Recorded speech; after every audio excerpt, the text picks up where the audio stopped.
Hello and welcome to the third video in the TES Careers Clinic series, International Edition. I'm Grania Hallahan and I'm here to walk you through all your teaching career related questions with a little bit of help from teachers and school leaders who we've got on hand to share their wisdom and experiences with us. Today we're going to look at a rather important but also quite complicated part of school recruitment, planning how to keep your international school fully staffed. We've had amazing growth in the international schools market in the last 2 years. And this is proof of what a successful model the British International School is. However, as the number of international schools continues to rise, and we expect to have even more British international schools opening in 2020, we can expect the recruitment needs to change and become even more challenging. We know the UK is still experiencing a serious teacher recruitment crisis, and we're now in the 7th year of teacher trainee recruitment targets being missed. But we also know that UK teachers and international teachers really love the experience of teaching in international schools. And we know that there are great candidates out there who will be looking to change schools, who want new experiences and are desperate to work for you. It's all about attracting the right teacher, and once you've got them, ensuring that your school delivers on what you promised them at interview. To find out more about how you should approach planning your recruitment strategy, we spoke to school leaders who have had success in staffing their school to share how they have adapted their approach to suit the changing needs of the teaching job market. My name's Chris Sammons. I'm principal at West Island School, part of the English Schools Foundation situated in Hong Kong. In my organisation, because actually we've done some research and we know that teachers in their final year of employment know that that's what's going to happen for them, we actually incentivise staff to let us know earlier than the 13th of December if this is indeed going to be their last year with us. That's really helpful for us to know because we can actually target our recruitment more effectively and be first to the market for new teachers.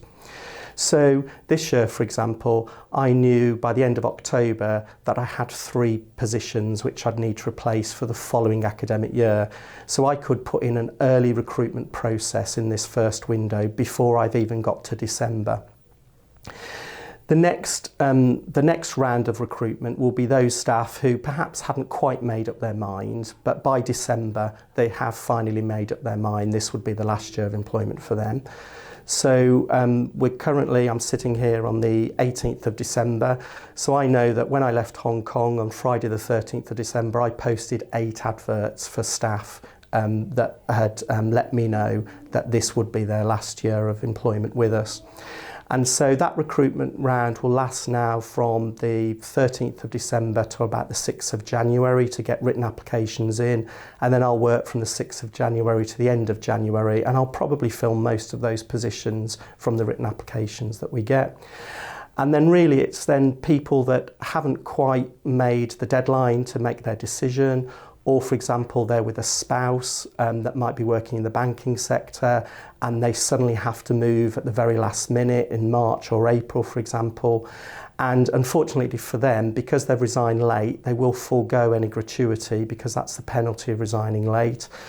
But what it means is there is a smaller recruitment window that comes in around the March to April time where we always have some positions which are yet to be filled. So that kind of explains the probably 3 main windows of recruitment that we have in our organisation.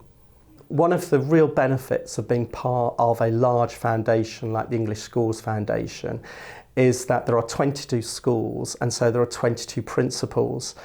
And we work in a confederacy of leadership, and we have a central organisation which is led by our CEO Belinda Greer and her directors, and we all come together as a confederacy of leaders every 6 to 7 weeks where we're looking at system-wide issues. And as we educate 19,000 students together, that gives us some power in terms of our size to share, to learn from each other and to work strategically across the region. In terms of recruitment, what that means is that there's a lot of promoted post and promotion opportunities across our foundation. And so we have our own internal supply of teachers who come for a few years, then rehone what their ambition is, can grow in terms of leadership posts. And because we have quite an extensive CPD programme, which is highly valued, we're constantly growing our own teachers to be part of our own network of schools. So my top tips would be for a new leader to an international school would be to get as early an indication as you possibly can from your workforce and reassure them that it's okay to let you know so you can get ahead of your planning. It would be to be as open-minded as you can, avoid recruitment bias and seek diversity in your workforce.